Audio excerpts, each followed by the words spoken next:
বলেন আল্লাযীনা ইউমিনুনা বিল গায়বি ওয়া ইউকিমুনাস সালাতা ওয়া মিম্মা রাযাকনাহুম ইউনফিকুন। যারা গায়বের প্রতি ঈমান রাখে,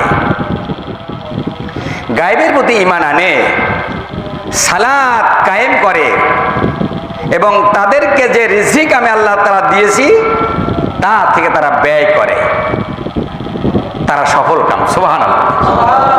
তাহলে আমরা অদেখা বিষয়ের উপর বিশ্বাস স্থাপন করেছি কিনা? আমরা আল্লাহকে দেখেছি, আমরা বিশ্বাস করি কিনা? এর নাম ঈমান। এর নাম কি? নবী করিম সাল্লাল্লাহু আলাইহি সাল্লামকে আমরা দেখি নাই, আমরা বিশ্বাস করেছি, এর নাম ঈমান। আমরা কোরআন নাজিল হয়েছে ১৫০০ বছর পূর্বে, আমরা ছিলাম না, আমরা বিশ্বাস করেছি, এর নাম ঈমান। কবরে আযাব, কবরে শাস্তি হয়, আমরা কেউ চোখে দেখি নাই, আমরা বিশ্বাস করি, এর নাম ঈমান। হাসরের আল্লাহর দরবারে উঠতে হবে, এ জীবন শেষ জীবন নয়, আরেকটা জীবন আছে, ওই জীবনের নাম হলো পরকাল। পরকালে আল্লাহর দরবারে জবাবদাহি করতে হবে, আমরা বিশ্বাস করি, এর নাম হলো ঈমান। আল্লাযীনা ইউমিনুনা বিল গায়বি ওয়া ইউকিমুনাস সালাতা ওয়া মিম্মা রাযাকনাহুম ইউনফিকুন। যারা অদেখা বিষয়ের উপর বিশ্বাস স্থাপন করেছে, ঈমান এনেছে, আল্লাহকে দেখে নাই, ঈমান এনেছে, নবীকে দেখে নাই, ঈমান এনেছে, হাসর মিজান পুলসিরাত কিছুই দেখে নাই, ঈমান এনেছে, তাদের কোনো ভয় নাই, তাদের কোনো চিন্তা নাই, শুধুমাত্র তাদের কাজ হলো সালাত কায়েম করা, সালাত যত টাইমে যত সময় সালাত যথারীতি আদায় করা, আল্লাহর কাছে পছন্দনীয় আমল। আল্লাহর নবীকে প্রশ্ন করা হলো, ইয়া রাসূলুল্লাহ সাল্লাল্লাহু আলাইহি ওয়াসাল্লাম, ঈমান এনেছি, আল্লাহর কাছে পছন্দনীয় আমল কোনটি? আল্লাহর নবী বললেন, ক্বালাস সালাতু আলা ওয়াক্তিহা। আল্লাহর কাছে ঈমান আনার পরে আল্লাহর কাছে পছন্দনীয় আমল হলো as-সালাত। সুবহানাল্লাহ। এর চেয়ে শ্রেষ্ঠতম ইবাদত আকাশের নিচে আর জমিনের উপরে নাই। বন্ধুরা আমার, ভাইরা আমার, সালাত ছেড়ে দিয়ে কখনো আপনি ভালো পথ অনুসরণ করতে পারেন না। গাছের গোড়া কেটে দিয়ে যেমন আগায় যদি পানি ঢালা হয়, ওই গাছ যেমন বাঁচে না, বোকার স্বর্গে বসবাস করা, তেমনি নামাজ ছেড়ে দিয়ে, সালাত ছেড়ে দিয়ে আল্লাহর মুমিন বান্দা করা আশা করা যায় না। আল্লাহর বান্দা মুমিন, আল্লাহর বান্দা কাফির, পার্থক্য হলো সালাত। মান তারাকা সালাতা ফাকাদ কাফারা। আল্লাহর বান্দা মুমিন না সালাত আদায় করে, আর কাফের সালাত আদায় করে না, এটাই পার্থক্য। আল্লাহর বান্দা মুমিন, আল্লাহর বান্দা কাফির, এর পার্থক্য হলো সালাত।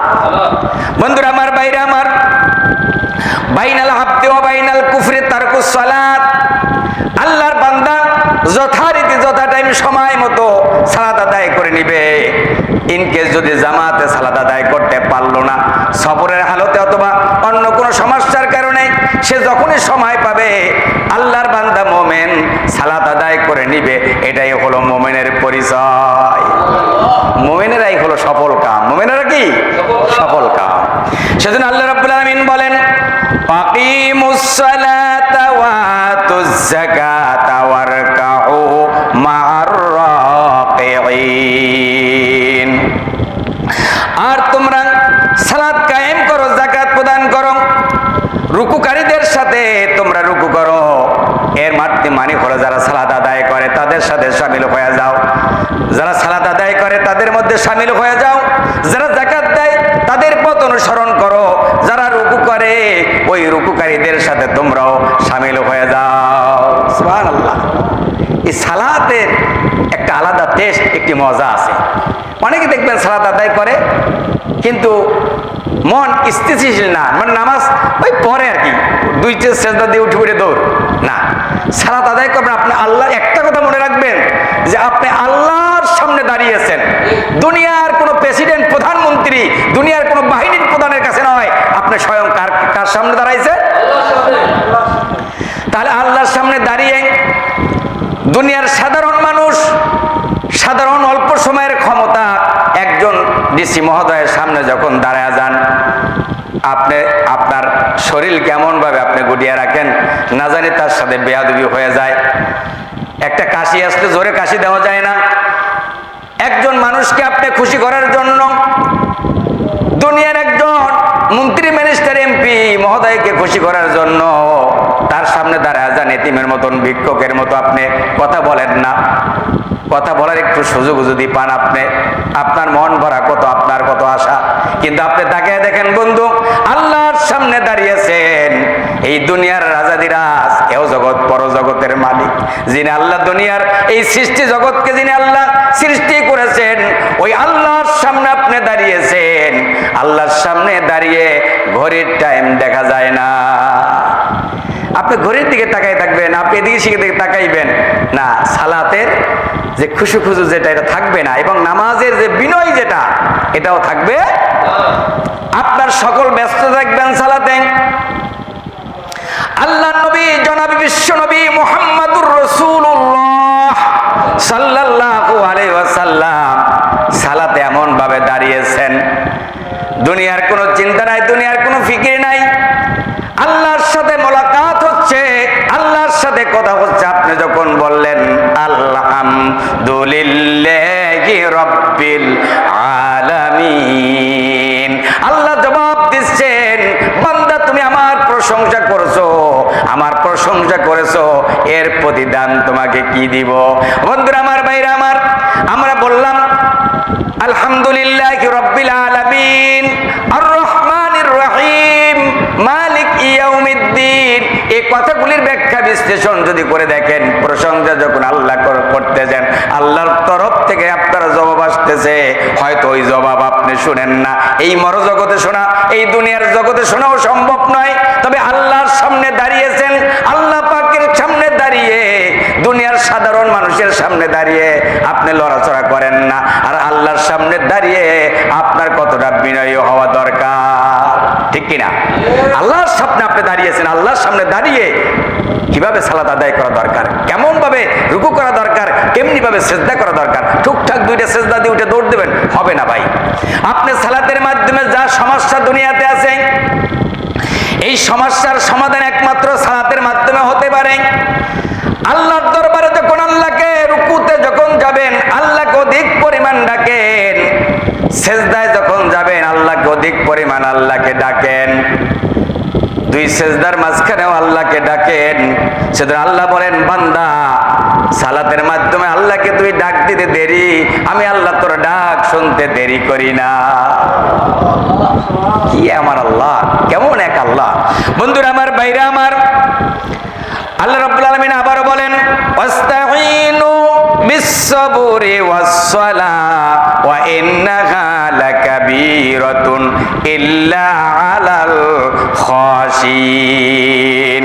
আর তোমরা ধৈর্য এবং সালাতের মাধ্যমে আল্লাহর সাহায্য চাও। সুবহানাল্লাহ বলবেন না? ধৈর্য এবং সালাতের মাধ্যমে আল্লাহর সাহায্য চাইতে হবে। অধৈর্য হয়ে অন্য পথে, বক্র পথে গিয়ে আল্লাহর সাহায্য কিয়ামত পর্যন্ত কোশ্চিন কালেও আপনার কাছে শান্তি আনয়ন করতে কেউ পারবে। কিন্তু সালাত এবং ধৈর্য এবং সালাতের মাধ্যমে আল্লাহর নৈকট্য হাসিল করা সম্ভব, অন্য কোনো মাধ্যম নাই।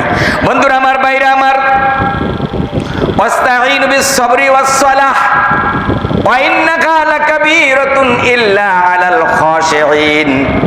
তোমরা ধৈর্য এবং সালাতের মাধ্যমে আল্লাহর সাহায্য চাও।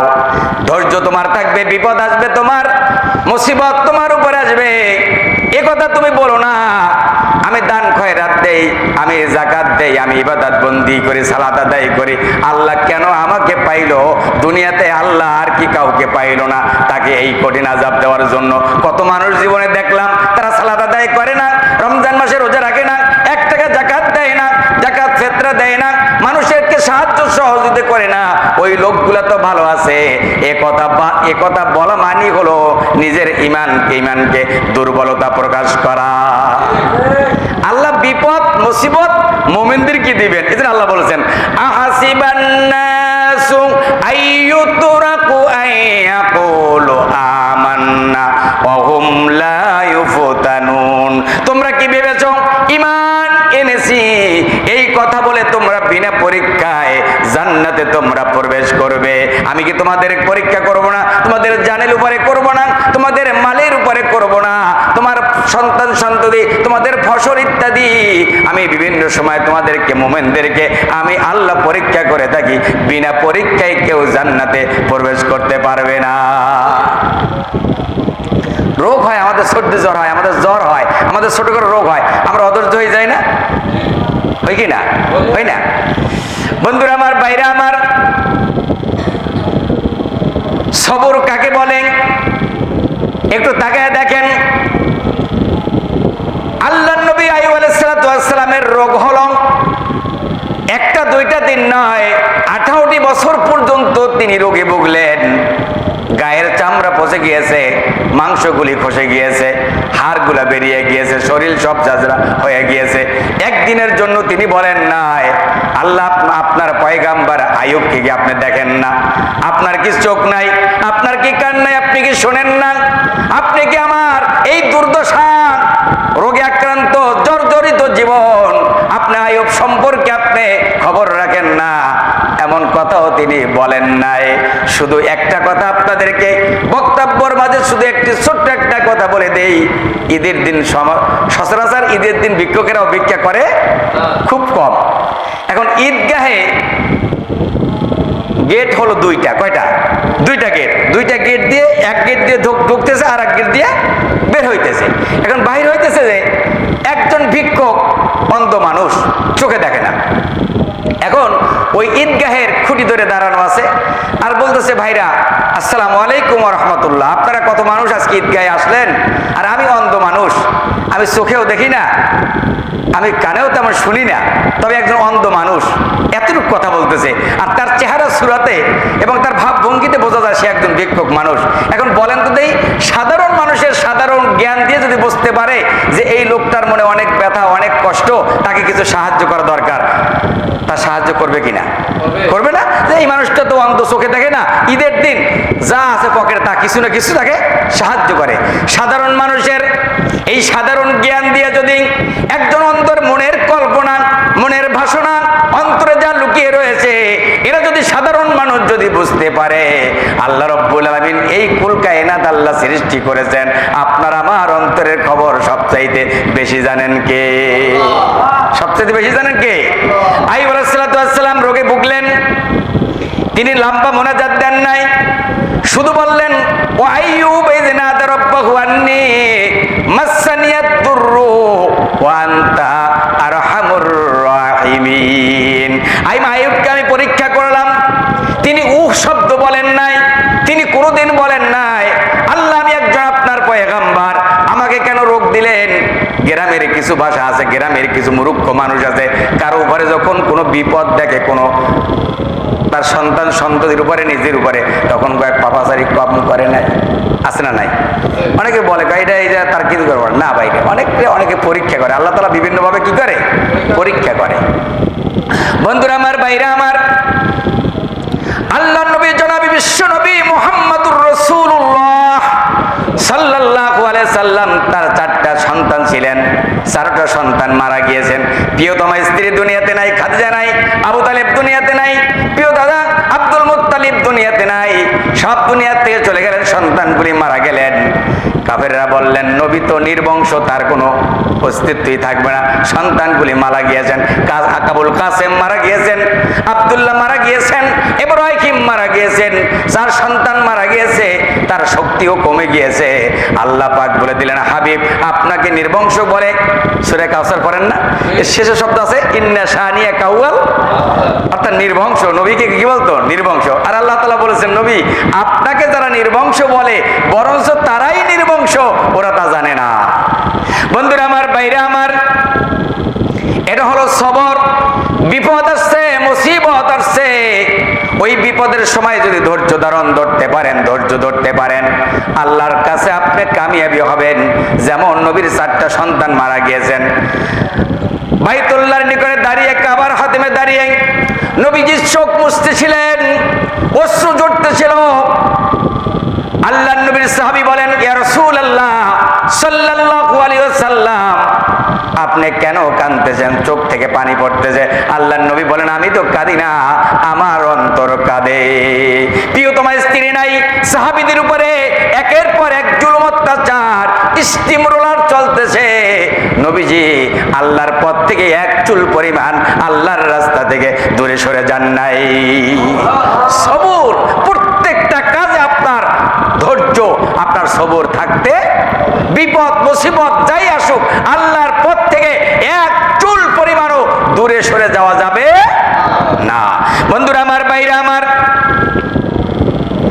আল্লাহর নবী চলতে পারে না, হাঁটতে পারে না, দাঁড়াতে পারেন না, এমন অবস্থায় তো নামাজ ছেড়ে দেন নাই। হযরত আয়েশাকে বলেন, আয়েশা রে, এখন কোন সময় হয়েছে? বলে, ইয়া রাসূলুল্লাহ সাল্লাল্লাহু আলাইহি ওয়াসাল্লাম, আজান পড়ে গিয়েছে।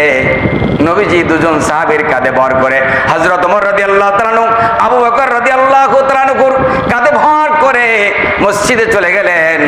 নবীজির জীবনের শেষ খুতবা, শেষ বক্তব্য নবীজি বললেন, আজকে এই মসজিদের দরজা সকলের জন্য বন্ধ হয়ে গেল, একমাত্র আবু বকরের জন্য দরজাটা খোলা থাকবে। কেউ বুঝতে পারলেন না, এর ব্যাখ্যা কেউ বুঝতে পারলেন না। হযরত আবু বকর রাদিয়াল্লাহু তাআলা আনহু কেঁদে দিলেন। তিনি বললেন, আমার মন বলতেছে আল্লাহর নবীর পেছনে আজ হলো আমাদের জীবনের শেষ সালাত আদায় করা। বন্ধুরা আমার, ভাইরা আমার, নবীজি সালাত আদায় করলেন, সালাত কমপ্লিট হয়ে গেল, চলে গেলেন। প্রচন্ড জ্বর, একবার হুশ আর একবার বেহুশ, এ অবস্থা চলতে রইল। আবারও আজান পড়ে গেল, নবীজি আর চলতে পারে না, উঠতে পারে না। মসজিদে নববীতে কান্নার রোল পড়ে গেল। বিশ্ব নবীর পিছনে মনে হয় আর সালাত আদায় করা হবে না।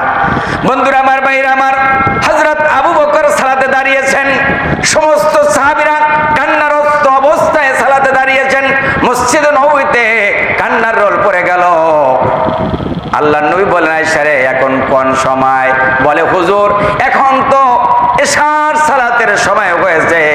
বললে, দরজাটা খুলে দাও, জানলাটা একটু খুলে দাও, আমি ওই সালাতের দৃশ্যটা একটু দেখি। বন্ধুরা আমার, ভাইরা আমার, ঘরের দরজা খুলে দিলেন, জানলা খুলে দিলেন।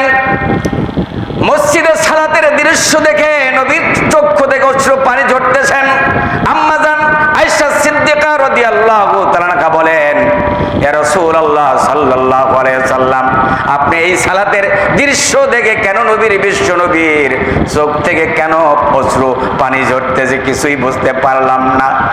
আল্লাহর নবী বলেন, আয়েশা রে, এই সালাতের জন্য তাইফের ময়দানে তোমার নবী রক্ত ঝরেছে। তাইফের ময়দানে যেই নবীর গায়ে একটা মশার ডানা পড়া ছিল হারাম, নবীজিকে ক্ষতবিক্ষত করেছে। আমি যখন এই সালাতের দাওয়াত দিয়েছি, আমি তাইফের ময়দানে রক্ত ঝরেছে, উহুদের ময়দানে দন্দান মুবারক শহীদ হয়েছে। এই সালাতের জন্য, দ্বীনের জন্য আমার অসংখ্য সাহাবী জীবন দিয়েছে। আজকে সব চাইতে আমার কাছে একটা প্রিয়তম, আজকে একটা দিন, একটা দৃশ্য দেখলাম যে আমার পরে কিয়ামত পর্যন্ত আমার প্রকৃতপক্ষে যারা উম্মত হবে, আল্লাহর নবীর প্রেম ভালোবাসা যাদের অন্তরে থাকবে, তাদের অন্তর থেকে কখনো তারা বিপদ আসুক, মুসিবত আসুক, আল্লাহর সালাত থেকে তারা কখনো দূরে সরে যাবে না। এই সালাতের জন্য বন্ধুরা আমার, ভাইরা আমার, নবীজি ইন্তেকালের পূর্বে কারো কথা বললেন না, পরিবার পরিজনের কথা বললেন না, অন্য কোনো কথা বললেন না, শুধু বললেন, আসসালাত আসসালাত ওয়া মা মালাকাত আইমানুকুম, ও আমার উম্মতেরা, সালাত সালাত। নামাজিরা নামাজ পড়ে, নামাজিরা নামাজ পড়ে, নেকি মিলে কত, বেনামাজি বসে থাকে পশু পাখির মতো। নামাজিরা নামাজ পড়ে, নেকি মিলে কত, বেনামাজি বসে থাকে পশু পাখির মতো। বেনামাজি বেজায় পাজি, বেনামাজি বেজায় পাজি, না মানে কোরআন, মুখে বলে ঈমান আছে, আসলে বেঈমান। এখন আপনি বলবো, হুজুর কথাটা তো সাংঘাতিক একটা শক্ত কথা। তো আমি তো বলছি সাধারণ কথা। আল্লাহ বলছে, আল্লাহ রাসূল বলছে, বাইনাল হাব্দি ও বাইনাল কুফরি, বাইনাল হাব্দি ও বাইনাল কুফরি তারকুস সালাত। আল্লাহর বান্দা মুমিন, আল্লাহর বান্দা কাফির, পার্থক্য হলো সালাত। মান তারাকাস সালাতা ফাকাদ কাফারা। কিয়ামতের দিন বন্ধুরা আমার, ভাইরা আমার, আপনার সর্বপ্রথম বান্দার হিসাব হবে সালাত। আউয়াল মা ইউহাসাবু বিহিল আবদু ইয়াউমাল কিয়ামাতি মিন আমালিহি সালাত। বন্ধুরা আমার, বান্দার যতগুলো আমল আপনি দুনিয়াতে করেছেন, আপনি দান করেছেন, আপনি মানুষকে সহযোগিতা করেছেন, আপনি দান করেছেন, সহযোগিতা করেছেন, হজ করেছেন, উমরা করেছেন, আপনার প্রতিবেশীর হক আদায় করেছেন, পিতামাতার সন্তুষ্টির জন্য আপনি যা যা করার তা করেছেন, পরিবার পরিজনকে আপনি ভালো রেখেছেন। কিয়ামতের দিন বান্দার দার্সে যতগুলো আমল আছে, এই আমলের মধ্যে হাসি মুখে কথা বলাও কিন্তু ইবাদত। হাসি মুখে কথা বলাটাও কি ইবাদত। তবে সব ইবাদতের মূল ইবাদত হলো সালাত। সুবহানাল্লাহ। সেই জন্য বন্ধুরা আমার, বাইরে আমার, বান্দার যতগুলো আমল আছে ওই আমলের মাঝে একমাত্র সর্বপ্রথম যে হিসাব হবে, আপনি ভালো কাজ করেছেন এর জাযা আল্লাহ দিবেন। কিন্তু আল্লাহ রাব্বুল আলামিন সর্বপ্রথম বান্দাকে বলবেন, বান্দা সালাত আদায় করছো কিনা বল। আউয়াল মা ইউহাসাবু বিহিল আবদু ইয়াউমাল কিয়ামাতি মিন আমালিস সালাত। আল্লাহর বান্দা মুমিন, আল্লাহর বান্দা কাফির, আল্লাহর বান্দা পরহেজগার মুত্তাকিন, পার্থক্য হয়ে যাবে সালাতের মাধ্যমে। সেই জন্য যথারীতি যথা টাইমে যথা সময় সালাত আদায় করতে হবে। অনেকে বলে হুজুর নামাজ পড়েন না কেন? কারণ নামাজ পড়বো একবারে পড়বই, মানে একবার মরার পরে জন্মের পরে পড়েন একবার, কি বলে ফরজে কিফায়া জানাজার নামাজ 4 তাকবীরের সহিত এই ইমামের পিছনে আদায় করতেছি, আল্লাহু আকবার। আছে না নাই? আবার কয় হুজুর একটু দোয়া করে দেন। আরে এতক্ষণ কি বলে আল্লাহুম্মা গফিরলি হাইয়িনা ওয়া মাইয়িতিনা ওয়া শাহিদিনা ওয়া গায়বিনা ওয়া সগীরিনা ওয়া কাবীরিনা ওয়া যাকারিনা ওয়া উনসানা, এগুলো কি? কয় হুজুর আর একটু দোয়া করে দেন। তবে আসলে বোঝে না, আর কি বোঝে না। সেজন্য বলি ভাই, যে সালাতকে আপন করে নিতে হবে। যে অবস্থায় যেখানে থাকেন, সালাত একেবারে আপনার বন্ধু বানিয়ে নিতে হবে। সালাতের মাধ্যমে আল্লাহর নৈকট্য আপনি হাসিল করতে পারবেন। সালাতের মাধ্যমে আল্লাহর সাথে মহব্বত পয়দা হবে। সালাতের মাধ্যমে রসুলের প্রকৃতপক্ষে উম্মত, সঠিক উম্মত আপনি কিনা, এটা আপনার যাচাই বাছাই করার জন্য, আপনার পরীক্ষা নিরীক্ষা করার জন্য অন্য কিছু দরকার নাই। এটা আপনার সালাতে আপনাকে সবকিছু আপনার পরিচয় করায় দিবে। সেই জন্য কিয়ামতের দিন বান্দার যতগুলি আমল আছে, সব আমলের মাঝে সর্বপ্রথম বান্দার হিসাব হবে সালাত। আপনি সালাত যথা টাইমে সময় মতন আপনি আদায় করছেন কিনা। বন্ধুরা আমার, বাইরে আমার, সেজন্য আল্লাহ রাব্বুল আলামিন বলেন, ওয়াকিমুস সালাতা ওয়া আতুজ যাকাতা ওয়া মা তুকদ্দিমু লিআনফুসিকুম মিন খায়রিন তাজিদুহু ইনদাল্লাহ ইন্নাল্লাহা বিমা তা'মালুনা বাসীর। আর তোমরা সালাত কায়েম করো, যাকাত দাও, নেক আমল করো নিজেদের জন্য। আমি আল্লাহ রাব্বুল আলামিন তোমাদেরকে যে নিয়ামত সমূহ দিয়েছি, এই নিয়ামত দেওয়া একমাত্র কার? সন্তান দিয়েছেন, ছেলে দিয়েছেন, মেয়ে দিয়েছেন, এগুলা কার দেওয়া? আল্লাহ কাউকে কন্যা সন্তান দেন, কাউকে পুত্র সন্তান দেন, আল্লাহ কাউকে কিছুই দেন না। আল্লাহ সম্মান দেন, আল্লাহ ইজ্জত দেন, আল্লাহ হায়াতে বরকত দেন, আল্লাহ সম্মান বাড়িয়ে দেন। সেই জন্য বন্ধুরা আমার, বাইরে আমার, এই দুনিয়াতে সালাত ছেড়ে দিয়ে, আল্লাহর ইবাদত ছেড়ে দিয়ে, আল্লাহর বন্দেগী ছেড়ে দিয়ে আপনি সফলতা আশা করেন, আপনার কঠিনকালেও আপনার সফলতা আসবে না। সফলতা আসতে হলে আল্লাহর ইবাদতের বিকল্প আর কোনো পথ, আর কোনো মত নাই।